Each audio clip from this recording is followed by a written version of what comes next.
ju àwọn ju ọ̀run òun ayé gbígbéga níyìn alágbára ju àwọn òrìṣà lọ gbígbéga níyìn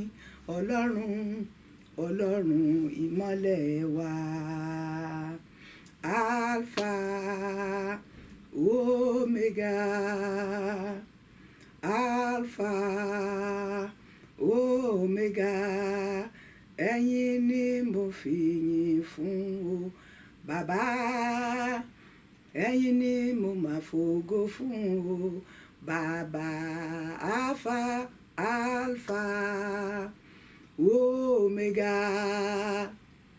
Alpha Omega, ẹ̀yin ni mo fi yìn fún o bàbá, ẹ̀yin ni mo máa fògo fún o olùgbàlà. Bàbá wa àti ọlọ́run wa, a dúpẹ́ gidigidi lọ́wọ́ yín fún wákàtí yìí.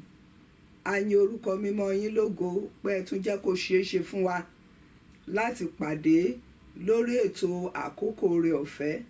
Olúwa, ẹ wá gba ọpẹ́ wa, ẹ wá gba ìyìn wa, ẹ wá gba ọpẹ́ wa. A dúpẹ́ Alpha àti Omega, ẹni ìṣíwájú, ẹni ìbẹ̀rẹ̀, ẹni òpin, ẹni ìṣíwájú, ẹni ìkẹyìn. Ọlọ́run wa, ẹlẹ́dàá wa ní àtètèkọ́ṣe, ọlọ́run dá ọ̀run ayé, ọlọ́run àtètèkọ́ṣe, ẹlẹ́dàá ọ̀run àtayé. Ògo ni fún orúkọ yín ní wákàtí ọ̀sán yìí. Ẹ jọ̀ọ́ ẹ wá gbọ́ ọpẹ́ wa, ẹ jọ̀ọ́ ẹ wá gba ìyìn wa. A dúpẹ́ fún oore ọ̀fẹ́ ìrìn àjò, a dúpẹ́ fún ìpèsè, a dúpẹ́ fún ààbò, a dúpẹ́ fún àánú tá a rí gbà. Olúwa, ẹ jọ̀ọ́ ẹ wá gbọ́ ọpẹ́ wa. Mo dúpẹ́ gidigidi lọ́wọ́ yín Olúwa fún ìwòsàn èyí tí mo rí gbà nínú láàrin ọ̀sẹ̀ yìí. Olúwa, ẹ mà ṣe Jésù àti gbogbo àwọn olùgbọ́ mi. A dúpẹ́ fún ìdáríjì ẹ̀ṣẹ̀ tá a rí gbà, a dúpẹ́ fún ìràpadà, a dúpẹ́ fún ìdáǹdè, a dúpẹ́ fún oore gbogbo. Olúwa bàbá, ẹ wá gbọ́ ọpẹ́ wa, ẹ wá gba ìyìn wa.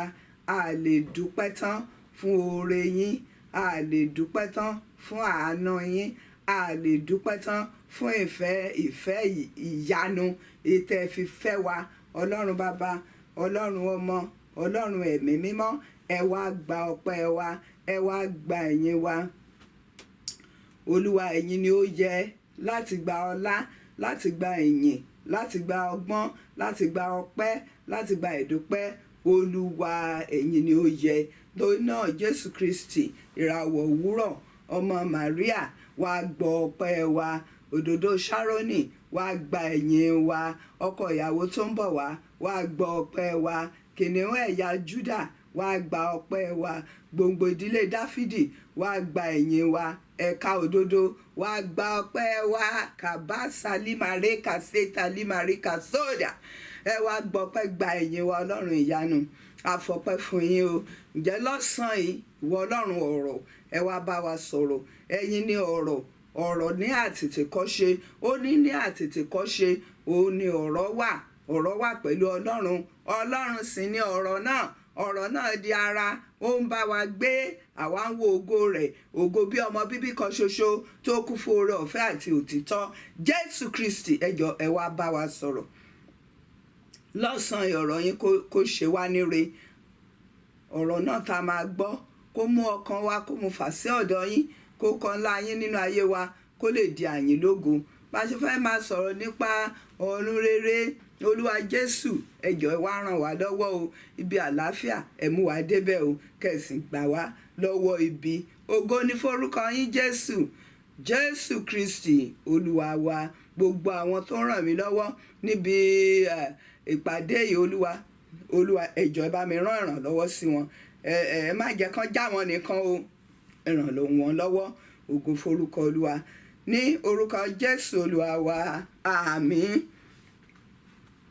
Mo kí gbogbo ẹ̀yin olùgbọ́ mi nílé lóko lọ́nà ọjà níbikíbi tẹ́ ẹ wà tẹ́ ti ń gbọ́ mi lórílẹ̀‐èdè àgbáyé.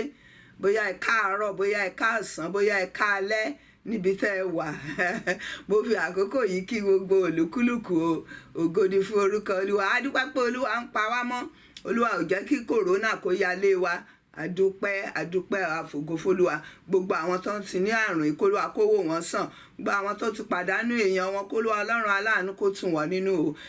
Torí bíbélì ṣe àlàyé ọ̀rọ̀ náà fún wa wípé búburú kan kò ní ṣubú lù wá, bẹ́ẹ̀ ni àjàkálẹ̀ àrùn kò ní wọ ibùgbé wa. Lórúkọ Jésù bẹ́ẹ̀ ló máa rí. Ní ọ̀sán ìlágbára ti Ọlọ́run, a máa sọ̀rọ̀ nípa ọ̀run ilé ìta, torí onírúurú ọ̀run ló wà o. Ìta fẹ́ sọ̀rọ̀ ń pa ẹ̀ lọ́sàn-án yìí, ó ní ọ̀run rere tí àwọn olóyìnbó pè ní heaven. Ọ̀run rere. Àwọn Yorùbá ní orin kan tán máa ń kọ, wọ́n ní ìjọba ọ̀run lèrè onígbàgbọ́ o, ìjọba ọ̀run lèrè onígbàgbọ́ o, mú mi délé o. Olórin kan ló kọrin bẹ́ẹ̀, kó Olúwa kó mú wa délé o. Ògo ni fún orúkọ Olúwa. Bákan náà sọ pé má jẹ́ kí n fààyè bọ̀run jẹ́, ilé mi mo fẹ́ rí ọ, ilé mi lókè ló wà, ilé mi lọ́dọ̀ Jésù, má jẹ́ kí n fààyè bọ̀run jẹ́, ilé mi mo fẹ́ rí ọ. Ògo ni fún orúkọ Olúwa. Ǹjẹ́ ní àkókò yìí a máa ka bíbélì ọ̀rọ̀ Ọlọ́run. Ẹ ká ṣí bíbélì wa sí ìwé ìfihàn orí 21 ẹsẹ̀ kìíní dé ìkẹrin, Revelation 21, 1-4. Ó kà báyìí pé mo rí ọ̀run titun àti ayé titun. Ayé tí àkọ́kọ́ ti kọjá lọ, òkun kò sì sí mọ́. Ọ̀rọ̀ Ọlọ́run sọ fún wa ńbẹ̀ yẹn wípé ọ̀run titun sọ̀kalẹ̀ àti ayé titun tí àkọ́kọ́ yẹn ó ti kọjá lọ. Bákan náà ni a ó ka ìwé Jòhánù orí 14 ẹsẹ̀ kìíní dé ìkẹta. Ìwé Jòhánù orí 14 ẹsẹ̀ kìíní dé ìkẹta. Ọ̀rọ̀ Ọlọ́run sọ báyìí wípé ẹ má ṣe jẹ́ kí ọkàn yín dàrú, ẹ gba Ọlọ́run gbọ́ kí ẹ sì gba èmi náà gbọ́ pẹ̀lú. Yàrá púpọ̀ ni ó wà nínú ilé bàbá mi, bí kò bá ṣe bẹ́ẹ̀, ǹjẹ́ n ó sọ fún yín pé mò ń lọ pèsè ààyè sílẹ̀ dè yín. Bí mo bá lọ pèsè ààyè sílẹ̀ dè yín, n ó tún padà wá láti mú yín lọ sọ́dọ̀ ara mi, kí ẹ lè wà níbi tí èmi pàápàá bá wà. Jésù Kristi ló ń sọ̀rọ̀. Ó sọ fún wa nínú ìwé Jòhánù orí 14 tá a kà wípé òun ń lọ láti pèsè ààyè sílẹ̀ ní ilé bàbá tí òun o. Ọ̀pọ̀lọpọ̀ yàrá, ilé bàbá mi ọ̀pọ̀ ibùgbé ló wà, ọ̀pọ̀lọpọ̀ ibùgbé òun ló wà, ọ̀pọ̀lọpọ̀ yàrá òun ló wà. Àwọn olóyìnbó wọ́n ní mansion, ọ̀pọ̀lọpọ̀ yàrá ló wà bẹ́ẹ̀. Jésù ló sọ. Kí ni orúkọ Jésù? Òtítọ́ kò sì lè purọ́. Ó sọ pé tí ò bá rí bẹ́ẹ̀, ǹbá má ti sọ fún yín, ṣùgbọ́n torí pé ó rí bẹ́ẹ̀, torí pé nílé bàbá tí tòun o, tóun fẹ́ ká mú kó wa lọ́bẹ̀, ọ̀pọ̀lọpọ̀ ibùgbé ló wà. Torí náà Olúwa ràn wá lọ́wọ́ o. Kí ni ọ̀run tí à ń sọ yìí? Tá bá rí àwọn ẹyẹ tó ń fò, wọ́n á sọ pé wọ́n wà lójú ọ̀run àbí ọ̀run kan náà nìyẹn. Ọ̀run kìíní, ọ̀run kejì, ọ̀run kẹta. Ọ̀run kejì, ibẹ̀ làwọn ẹ̀mí òkùnkùn, ibẹ̀ náà ń gbé, ibẹ̀ ni oríta àwọn Sátánì. Ọ̀run kẹta, ibẹ̀ ni Ọlọ́run ń gbé. Bẹ́ẹ̀ ni, ibẹ̀ ni Ọlọ́run ń gbé. Ọ̀run ni ibi tí Ọlọ́run ń gbé. Òun la ṣe ń pè ní Ọlọ́run, olú ọ̀run, ẹni tó ní ọ̀run. Hallelujah. Ẹ jẹ́ ká wo ìwé Àìsáyà orí 14 ẹsẹ̀ kìíní. Isaiah 66 verse 1. Àìsáyà orí 14 ẹsẹ̀ kìíní. Ọ̀run ni ìtẹ́ mi, ayé ni àpótí ìtìsẹ̀ mi. Ó jẹ́ ibi mímọ́. Ọlọ́run fúnra lára ẹ̀ ló sọ nínú ìwé Àìsáyà, ó ní ọ̀run ni ìtẹ́ mi, ayé ni àpótí ìtìsẹ̀ mi. Ọ̀run tí à ń sọ yìí, níbi tí Ọlọ́run ń gbé, ó jẹ́ ibi mímọ́, ibùgbé aláyọ̀. Kò sí ikú níbẹ̀, kò sí ẹkún níbẹ̀, kò sí ìbànújẹ́, kò sí àìsàn, kò sí àrùn tàbí ìrora níbẹ̀. Ibi tó dára ni, ibi ìtura ni, ibi ẹlẹ́wà ni, ibi ológo ni, ibi mímọ́ ni. Olúwa ẹ jọ̀ọ́ ẹ mú wa débẹ̀. Ọ̀run jẹ́ ibi tí kò sí òkùnkùn lọ́sàn-án tàbí lóru, kò sí ebi tàbí òǹgbẹ, kò sí ooru tàbí òtútù níbẹ̀, kò sí oòrùn pàápàá o. Bíbélì sọ fún wa ní ìwé ìfihàn wípé ọ̀dọ́ àgùntàn ni ìmọ́lẹ̀ ibẹ̀, wọn ò nílò oòrùn, wọn ò nílò òṣùpá, ìmọ́lẹ̀ ayérayé ni. Ọ̀run jẹ́ ibi ìtura àti ìtẹ́lọ́rùn tí ó pé, ibi ìtura àti ìtẹ́lọ́rùn tí ó pé, kò sí àbùkù, kò sí àbàwọ́n. Ọlọ́run dá ọ̀run fún ibùgbé àti àwọn áńgẹ́lì àti àwọn ènìyàn mímọ́. Àwọn wo ló ń gbé ní ọ̀run? A sì mọ̀ wípé Ọlọ́run sọ pé ọ̀run òun ni ibùgbé òun, ayé òun làpótí ìtìsẹ̀. Àwọn ẹlòmíì, ẹ̀dá míì tó tún gbé ọ̀run, àwọn áńgẹ́lì àtàwọn ènìyàn mímọ́ tó ti gbé ìgbé ayé ìwà mímọ́ nínú ayé, tó ti fi ayé sílẹ̀, tó ti lọ sí ọ̀run. Ní ọ̀run, ọ̀pọ̀lọpọ̀ ibùgbé ńláńlá ni ó wà níbẹ̀ fún àwọn tí ó gba Jésù gbọ́. Iye àwọn tí ó bá ti gba Jésù Kristi ní Olúwa àti Olùgbàlà nínú ayé, wọ́n ní ibùgbé lọ́run, wọ́n ní ibùgbé lọ́dọ̀ Ọlọ́run.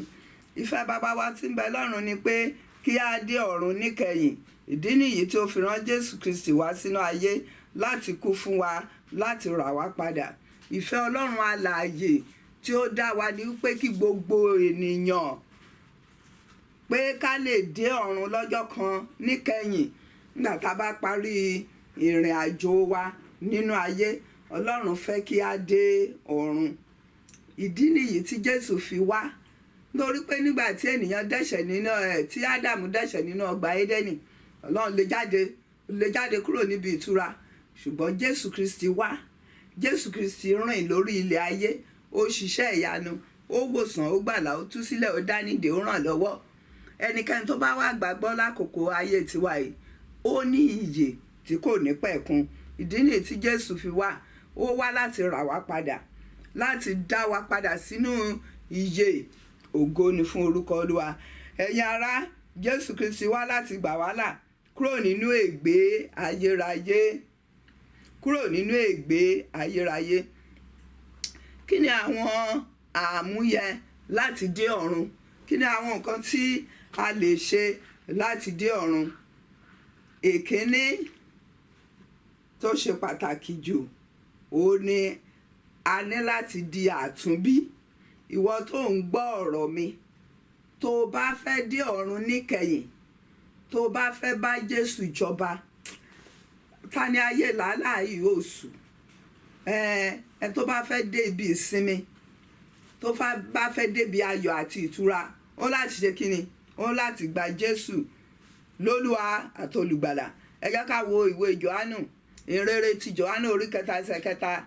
Ìrere ti Jòhánù orí 3 ẹsẹ̀ 3. Jésù sọ fún Níkódémù pé lóòótọ́ lóòótọ́ ni mo wí fún ọ pé ẹnikẹ́ni tí a kò bá tún bí láti ọ̀run wá kò lè rí ìjọba Ọlọ́run. Jésù sọ pé a ní láti tún ọ bí. Láì ṣe pé a tún ènìyàn bí, kì yóò lè rí ìjọba Ọlọ́run. Láì ṣe pé a tún ènìyàn bí, kì yóò lè rí ìjọba Ọlọ́run. Bákan náà nínú ìwé Jòhánù, ìrere ti Jòhánù orí 1 ẹsẹ̀ 2. Ìwé Jòhánù orí 1 ẹsẹ̀ 2. Ṣùgbọ́n iye àwọn tí ó gbà á ni ó fi agbára fún láti di ọmọ Ọlọ́run. Iye àwọn tí ó gbà á ni ó fi agbára fún láti di ọmọ Ọlọ́run. Àní àwọn tó gba orúkọ rẹ̀ gbọ́. Iye àwọn tó bá gba Jésù Kristi lólúwa àti olùgbàlà, àwọn ni ó di ọmọ Ọlọ́run. Ẹni tó bá di ọmọ Ọlọ́run ńkọ́, òun náà ni yóò dé ọ̀run lọ́jọ́ kan. Ìkejì, ó láti jẹ́ mímọ́. Bíbélì sọ fún wa wípé ẹ máa lépa àlàáfíà lọ́dọ̀ ènìyàn gbogbo pẹ̀lú ìwà mímọ́. Láì ṣe bẹ́ẹ̀, kò sẹ́ni tí yóò rí Olúwa. Ẹ máa lépa àlàáfíà pẹ̀lú ènìyàn gbogbo àti ìwà mímọ́. O ní láti gbé ìgbé ayé ìwà mímọ́. Ìwé Hébérù orí 12 ẹsẹ̀ 14 ló sọ bẹ́ẹ̀. Hébérù orí 12 ẹsẹ̀ 14. Láìsí ìwà mímọ́, a kì yóò rí Olúwa. Gbogbo ẹni tó bá fẹ́ rí Olúwa, wọ́n láti gbé ìgbé ayé ìwà mímọ́. Ìwé Pétérù kìíní orí 1 ẹsẹ̀ kẹẹ̀ẹ́dógún àti kẹrìndínlógún. Ìwé Pétérù kìíní orí kìíní ẹsẹ̀ kẹẹ̀ẹ́dógún àti kẹrìndínlógún sọ pé ṣùgbọ́n gẹ́gẹ́ bí ẹni tí ó pè yín ti jẹ́ mímọ́, bẹ́ẹ̀ ni kí ẹ̀yin náà jẹ́ mímọ́ nínú gbogbo ìwà yín, nítorí ó wà ní àkọsílẹ̀ pé Ọlọ́run ni ẹ jẹ́ mímọ́ nítorí èmi náà jẹ́ mímọ́. Ọlọ́run sọ wípé ẹ jẹ́ mímọ́ o nítorí pé èmi Ọlọ́run mo jẹ́ mímọ́. A lè fi ìwà èérí bá Ọlọ́run mímọ́ gbé, torí náà a láti ṣe kí ni? A láti jẹ́ mímọ́. Bákan náà a láti mú gbogbo ohun ìdíwọ́ àti ìdènà kúrò. Ohunkóhun tí ó lè dè ọ́ lọ́nà ìyè, mú kúrò. Gẹ́gẹ́ bí Bíbélì ṣe wí, a máa ń kọrin pé ohunkóhun tí yóò dè mí lọ́nà ìyè, mẹ́ta lọ́kan, bá mi mú kúrò. Ohunkóhun tí yóò dì mí lọ́nà ìyè, mẹ́ta lọ́kan, bá mi mú kúrò. Olúwa kó bá wa mú kúrò. Ohunkóhun bó ti wù kó dára tó, bó ti wù kó ládùn tó, bó ti wù kó ṣọ̀wọ́n tó nínú ayé yìí, tí ò ní jẹ́ ká dé ìjọba ọ̀run, tí ò ní jẹ́ ká fi ọ̀run rere ṣe èrè. Olúwa bá mi mú kúrò. Olúwa bá mi mú kúrò. Bákan náà ẹ̀yin ará, Olúwa mú kúrò. Tá bá délé kẹka Hébérù orí 12 ẹsẹ̀ kìíní àti ìkejì. Hébérù orí 12 ẹsẹ̀ kìíní àti ìkejì. Bákan náà a ń láti ní ìforítì. Ìwé Mátíù orí 24 ẹsẹ̀ 13. Mátíù 24:13 ó sọ wípé ṣùgbọ́n ẹni tí ó bá forí tì í títí dé òpin, òun ni a ó gbàlà. Ẹni tó bá forí tì í dópin la ó gbàlà o. Àwọn Yorùbá máa ń gbàdúrà, wọ́n ní Olúwa má jẹ́ n kú sọ́nà bí èéfín, ràn mí lọ́wọ́. O ò ní kú sọ́nà bí èéfín o, wàá forí tì í dópin. Ohunkóhun èyí ó wù kó má ṣaláì máa ṣẹlẹ̀ nínú ayé lákòókò yìí, Olúwa á fi agbára fún wa láti lè forí tì í dópin, yóò mú wa làjà. Bákan náà ní kẹ́ka ìwé Tímótì kejì orí 2 ẹsẹ̀ 3. Ìwé Tímótì kejì orí 2 ẹsẹ̀ 3. Bákan náà ní kẹ́ka ìwé Tímótì kejì orí 4 ẹsẹ̀ 5. Kí ni ohun karùn-ún tá a ní láti ṣe tá a bá fẹ́ dé ọ̀run? Fi gbogbo ọrọ̀ Íjíbítì sílẹ̀. Fi gbogbo ọrọ̀ Íjíbítì sílẹ̀ o. A láti fi àwọn ọrọ̀ Íjíbítì sílẹ̀ láti lè jẹ ìgbádùn ọ̀run. Pétérù kìíní orí 1 ẹsẹ̀ 3 dé 4. Bẹ́ẹ̀ ni ẹ̀yin ará, gbogbo ọrọ̀ Íjíbítì, gbogbo àwọn nǹkan tó fúnni ní ìgbádùn díẹ̀, ìgbádùn tí kò lọ títí. Àwọn èèyàn wá ní wọ́n ń gbádùn ìgbádùn ẹ̀ṣẹ̀ fún wọn ìgbà díẹ̀ ni. Ìgbádùn ẹ̀ṣẹ̀ tó máa gbádùn fún ìṣẹ́jú márùn-ún péré, tó máa gba ọjọ́ ọ̀la lọ́wọ́ ẹ̀, tó máa gba ìjọba Ọlọ́run lọ́wọ́ ẹ̀. O má gbádùn irú ẹ̀. Ọlọ́run ò ní jẹ́ ń gbádùn irú ẹ̀ o. Nítorí náà ẹ̀yin ará, ó ṣe pàtàkì wípé nǹkan tá a bá máa jẹ lẹ́ẹ̀kan, tá a bá máa sọ sẹ́nu. Ọ̀pọ̀lọpọ̀ àwọn èèyàn ló ń hùwà ìwà wọ̀bìà, ìwà ojúkòkòrò, ìwà olè. Nítorí kíni? Nítorí nǹkan tó máa jẹ lẹ́ẹ̀kan ṣoṣo báyìí. Tó máa jẹ lẹ́ẹ̀kan ṣoṣo. Wọ́n ò rántí ọjọ́ ọ̀la. Wọ́n ò rántí pé ọjọ́ ọ̀la kan wà. Wọ́n ò rántí ọjọ́ ọ̀la fáwọn ọmọ wọn. Wọ́n ò rántí ọjọ́ ọ̀la fúnra lára wọn. Wọ́n ò dẹ̀ rántí pé ibì kan wà tá à ń pè ní ọ̀run. Olúwa jọ̀ọ́ má jẹ́ àfàyè bọ̀run jẹ́ o. Má jẹ́ kí n fàyè bọ̀run jẹ́. Ilé mi mo fẹ́ rí ọ. Kí ni yóò ṣẹlẹ̀ sí àwọn tí kò lè lọ sí ọ̀run rere? Mo sọ lẹ́ẹ̀kan, mo ní oríṣiríṣi ọ̀run ló wà. Ọ̀run rere wà, ọ̀run àpáàdì wà, ọ̀run búburú, ibi táwọn èèyàn búburú ń lọ, ibi tí Sátánì ti gbé ń jọba. Àwọn èèyàn kan ń lọ, ṣùgbọ́n kì í ṣe ìdùnnú Ọlọ́run. Kì í ṣe ìdùnnú Ọlọ́run. Gbogbo àwọn tí kò bá lè lọ sí ọ̀run rere yóò lọ sí ọ̀run àpáàdì, wọn yóò sì máa gbé ibẹ̀ títí láé. Wọ́n ti ṣègbé nìyẹn. Ẹ jẹ́ ká wo orin Dáfídì orí 9 ẹsẹ̀ 17. Orin Dáfídì orí 9 ẹsẹ̀ 17. Àwọn ènìyàn burúkú, àní gbogbo orílẹ̀-èdè tí ó gbàgbé Ọlọ́run ni yóò lọ sínú ègbé.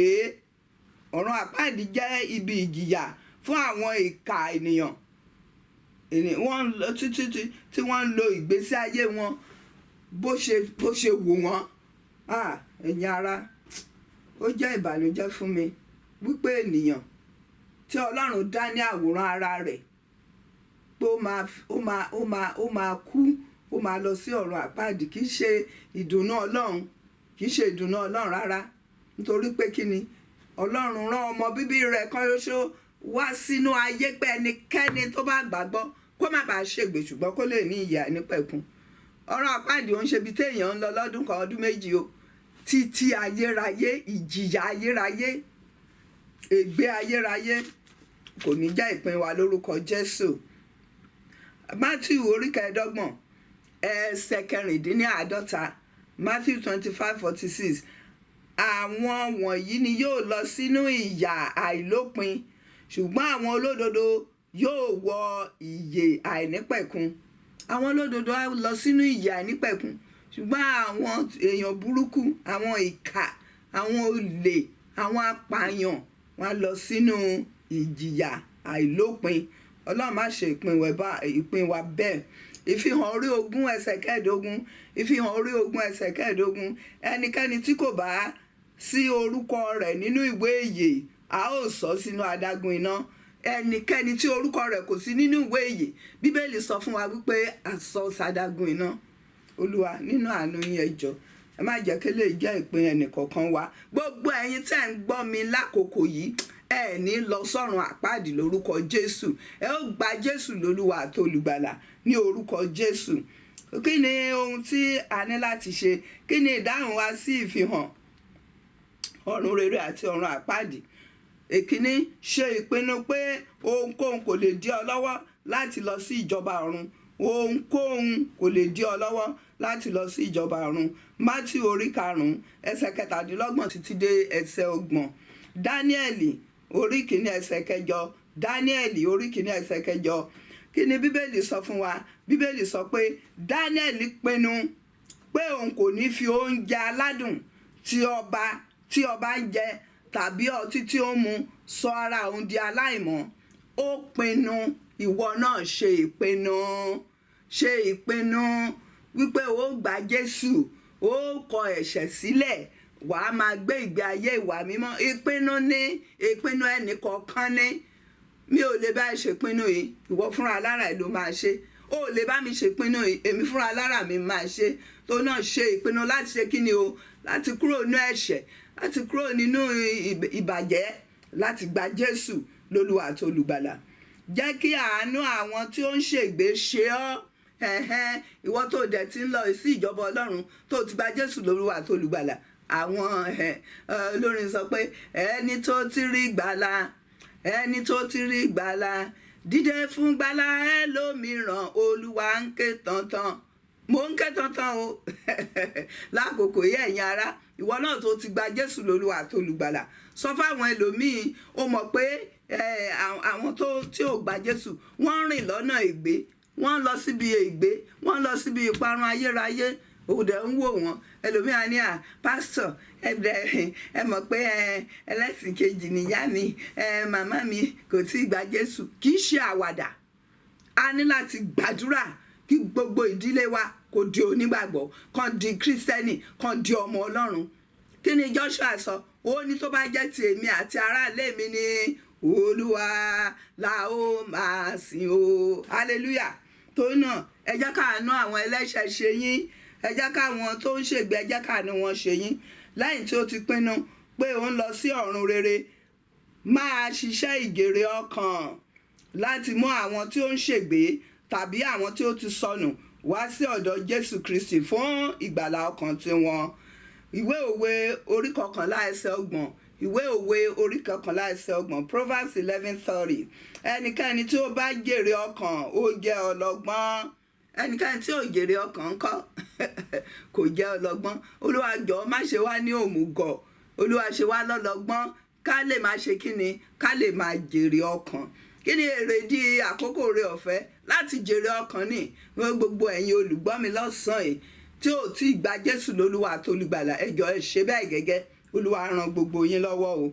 Bẹ́ẹ̀ ni ìwé Máàkù, ìrere Máàkù orí 16 ẹsẹ̀ 15 títí dé 17 ó sọ fún wa. Jésù sọ wípé àmì wọ̀nyí yóò bá àwọn tó gbàgbọ́, yóò máa bá wọn rìn. ó pé lórúkọ òun lẹ́yìn máa jí òkú dìde lẹ́yìn máa fi èdè fọ̀ ní orúkọ Jésù Kristi òun lẹ́yìn máa gbà. ẹ lọ sí gbogbo ayé ẹ lọ wàásù ìrere Jésù Kristi tó náà Olúwa ràn wá lọ́wọ́ o. Iṣẹ́ wa ni, ojúṣe wa ni.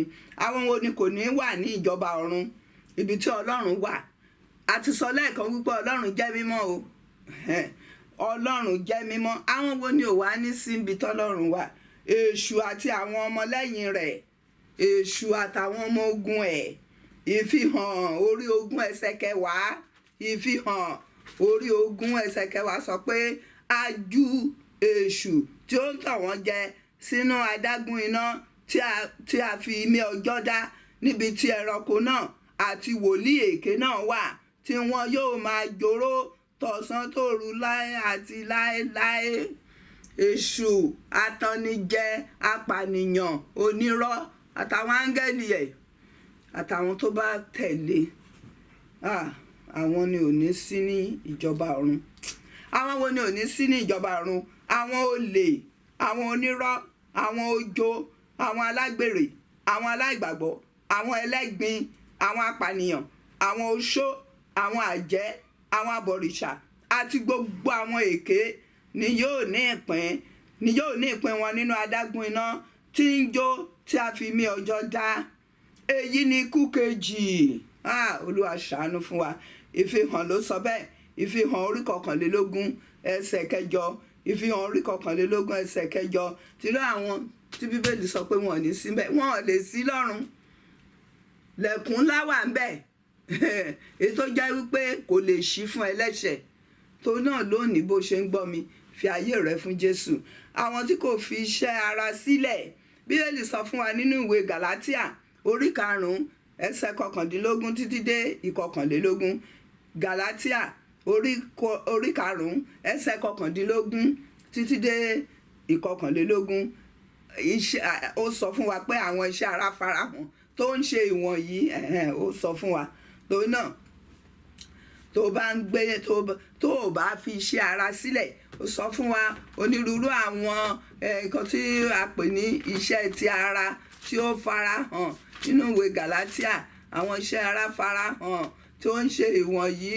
Ó mẹ́nubà fún wa o. Ẹ̀yin ará nínú Kristi, ọ̀rọ̀ Ọlọ́run fi ẹnu bà fún wa. Ẹ jẹ́ n kà fún yín o. Ó ní àwọn iṣẹ́ ara ó farahàn. Ìwé Gàlátíà orí 5 ẹsẹ̀ 19. Ǹjẹ́ àwọn iṣẹ́ tí ara farahàn tí í ṣe wọ̀nyí: panṣágà, àgbèrè, ìwà èérí, wọ̀bìà, ìbọ̀rìṣà, oṣó, ìríra, ìjà, ìlara, ìbínú, asọ̀, ìṣọ̀tẹ̀, àdámọ̀, àrankàn, ìpànìyàn, ìmọtípara, ìréde òru àti irú wọn ni. Àwọn ohun tí mo wí fún yín tẹ́lẹ̀, gẹ́gẹ́ bí mo ti wí fún yín tẹ́lẹ̀, ni pé àwọn tí ń ṣe nǹkan báwọn yìí kì yóò jogún ìjọba Ọlọ́run. Wọn ní jogún ìjọba Ọlọ́run o. Tó náà ẹ̀yin ará, ó ṣe pàtàkì fún wa láti mọ èyí. Ẹ fi iṣẹ́ ara sílẹ̀. Ẹ jẹ́ ká fi iṣẹ́ ara sílẹ̀. Ọkùnrin á fẹ́ ọkùnrin, Ọlọ́run ò kọ́ bẹ́ẹ̀. Obìnrin á fẹ́ obìnrin, Ọlọ́run ò kọ́ bẹ́ẹ̀. Bíbélì kọ́ ó dá ọkùnrin, ó dá obìnrin wípé kí ọkùnrin kí ó máa fẹ́ obìnrin. Ṣùgbọ́n láyé tá a wà yìí, onírúurú ìríra ló ti wà. Ẹ jọ̀ọ́ ẹ̀yin ará, ẹ jẹ́ ká tẹ̀ mọ́ àwọn ọmọ wa létí wípé wọ́n gbọ́dọ̀ ṣe ìfẹ́ Ọlọ́run. Tó gbogbo àwọn tó ń ṣe nǹkan wọ̀nyí, wọn ò ní dé ìjọba ọ̀run. Wọn ò ní dé ìjọba ọ̀run rárá. Nítorí náà ó ṣe pàtàkì fún wa. Nítorí náà ẹ̀yin ará, kí ni ohun tí a ń láti ṣe? A ń láti jẹ́ olótìtọ́ sí ìjèrè ọkàn. Ọlọ́run fẹ́ òṣìṣẹ́ nínú ọgbà àjàrà rẹ̀ nínú ayé. Ìwé Jòhánù orí 4 ẹsẹ̀ 37, John 4:35. Bákan náà ìwé Ìsíkẹ́ẹ̀lì, ìwé wòlíì Ìsíkẹ́ẹ̀lì orí 22 ẹsẹ̀ 30, orí 22 ẹsẹ̀ 30. Ọ̀rọ̀ rere dájú, ọ̀run àpáàdì dájú. Àwọn ìbùkún tí ó wà ní ọ̀run fún wa. Kí ni àwọn ìbùkún tó tún wà ní ọ̀run fún wa? A ó rí Ọlọ́run. Hallelujah. A ó rí Ọlọ́run. A ó ní ìsinmi ayérayé. Ẹ jọ̀ọ́ ẹ̀yin olùgbọ́ mi, mo bẹ̀ yín gidigidi lọ́sàn-án yìí. Tẹ́ bá fẹ́ ìsinmi ayérayé, kò sí ìsinmi wà bíbọ̀, ṣùgbọ́n kò tó ti ayérayé. Bẹ́ẹ̀ ni a ó ní ìsinmi ayérayé. A ó ní ilé ńlá lọ́run.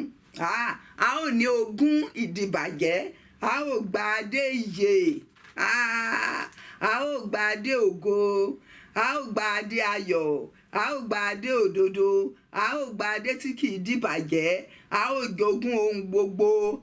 Ìwé Ìfihàn orí 21 ẹsẹ̀ 7 ló sọ bẹ́ẹ̀. Ògo ni forúkọ Olúwa. A ó ní ayọ̀ ayọ̀ ayọ̀. Tí èèyàn bá wo inú ayé ń bíbà kò sí ayọ̀. Tó bá ń yọ̀ lónìí, aládùúgbò ẹ tí ó ń banújẹ́ ńkọ́, ayọ̀ ni, ìbànújẹ́ aládùúgbò. Ṣùgbọ́n tá a bá lè dé ọ̀run, ayọ̀ ayérayé ni. Tó náà mo fi ìyọ́nú Ọlọ́run bẹ̀ gbogbo olùgbọ́ mi lọ́sàn-án yìí, ẹ fàyè yín fún Jésù. Èyí ni ọ̀rọ̀ Ọlọ́run tí ó kọ sí gbogbo wa. A dúpẹ́ lọ́wọ́ Ọlọ́run fún ọ̀rọ̀ Ọlọ́run tá a gbọ́ lọ́sàn-án yìí. Olúwa, a dúpẹ́ lọ́wọ́ yín fún ọ̀rọ̀ yín tá a gbọ́. Ògo ni fún orúkọ yín. Ẹ̀yin ni Ọlọ́run, olú ọ̀run, ẹ̀yin lẹ́ni ọ̀run, ẹ̀yin lẹ́ lè mú wa débẹ̀. A dúpẹ́ gidigidi lọ́wọ́ yín. Gba ọpẹ́ Olúwa, gba ìyìn Olúwa, gba ọpẹ́ Olúwa, gba ìyìn Olúwa, gba ọpẹ́ Olúwa, gba ìyìn Olúwa. Bákan náà, Olúwa má ṣe jẹ́ kí orúkọ mi parẹ́ kúrò nínú ìwé ìyè. Ẹ jẹ́ á gbàdúrà. Olúwa, ní orúkọ Jésù, ẹ má ṣe jẹ́ kó orúkọ mi parẹ́ nínú ìwé ìyè. Ẹ má ṣe jẹ́ kó orúkọ mi parẹ́ nínú ìwé ìyè. Ògo ni fún orúkọ Olúwa. Ẹ tún gbàdúrà pé Olúwa, mú mi délé, mú mi débi ìyè. Má jẹ́ n kú sọ́nà bí èéfín, má jẹ́ n báyé lọ, má jẹ́ n béṣù lọ. Olúwa, ẹ ràn mí lọ́wọ́, ẹ mú mi délé, débi ìyè, débi ògo, débi àánú. Ògo ni fún orúkọ Olúwa. Olúwa, fún mi ní ìtara láti jèrè ọkàn. Ẹ gbàdúrà.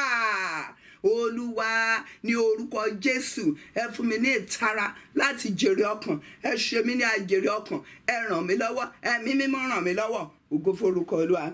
Bákan náà, Olúwa, ẹ mú mi jẹ́ alábàápín ìbùkún ọ̀run rere. Olúwa, ẹ mú mi jẹ́ alábàápín gbogbo ìbùkún ọ̀run rere ní orúkọ Jésù Kristi. Olúwa Jésù, ẹ sọ pé ẹ ń lọ láti pèsè àyè sílẹ̀. Tẹ́ bá pèsè àyè sílẹ̀, ẹ ó padà wá láti mú mi lọ. Olúwa Ọlọ́run alágbára, ní orúkọ Jésù, ẹ má jẹ́ ṣègbé tọkọtọkọ, tọmọtaya, tẹbí tilé tará. Ẹ má jẹ́ ṣègbé. Ẹ wá mú wa. Olúwa Ọlọ́run alágbára, níkẹyìn ìgbà tá a bá parí ìrìn àjò wa nínú ayé, Olúwa, ẹ má jà parí sọ́run àpáàdì.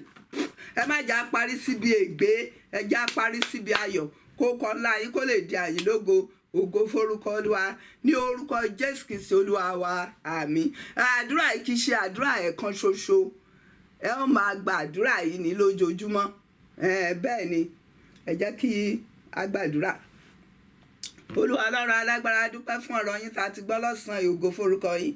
Ǹjẹ́ bàbá wa àti Ọlọ́run wa, àwa ń bẹ̀ ọ́ nínú àánú rẹ. Mú wa dé bí ayọ̀, mú wa dé ìjọba ọ̀run rere, mú wa délé o. Pa wá mọ́, oore ọ̀fẹ́ ìwà mímọ́, oore ọ̀fẹ́ ìwà pípé gbé wọ̀ wá. Ògo forúkọ Olúwa. Ǹjẹ́ ẹnikẹ́ni tó bá fẹ́ fi ayé rẹ̀ fún Jésù, gba àdúrà yìí wípé Olúwa, ní orúkọ Jésù, ẹlẹ́ṣẹ̀ ni mí, mi ò lè gba ara mi là. Jésù wá gba ọkàn mi là. Fẹ̀jẹ̀ wẹ̀ mí, wá sínú ọkàn mi. Ògo ni forúkọ Olúwa.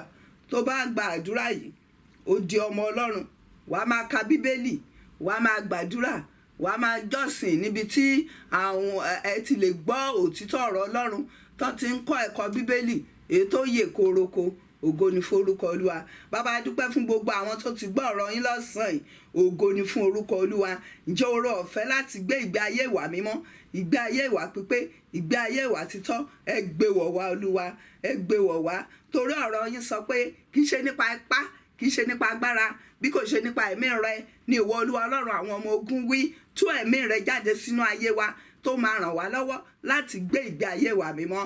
Ògo ni fún orúkọ Olúwa. Ní orúkọ Jésù Kristi Olúwa wa. Àmín. Àmín lórúkọ Jésù. Ẹ ké hallelujah.